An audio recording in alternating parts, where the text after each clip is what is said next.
एक बार प्रेम से बोलिए सच्चे दरबार की जय। मैं श्वेता झा।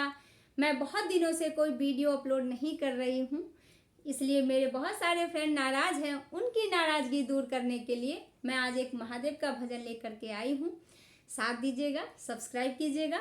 तो क्या कहते हैं कि चलल बराती साज के भोला, हे चलल बराती साज के भोला, गौरी के मोहल्ला में चलल बराती साज के भोला, गौरी के मोहल्ला में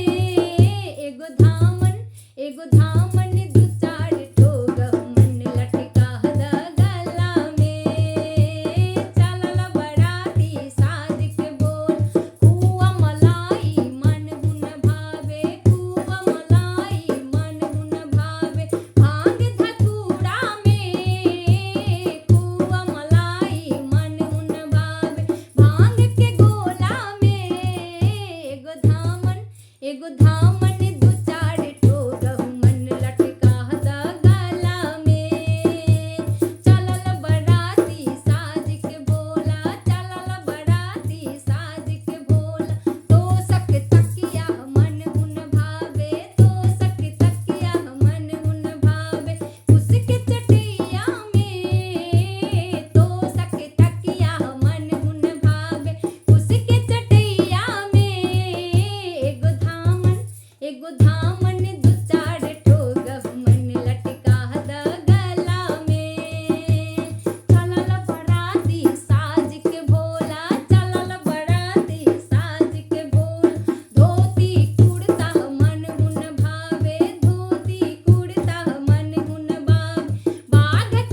एगो धाम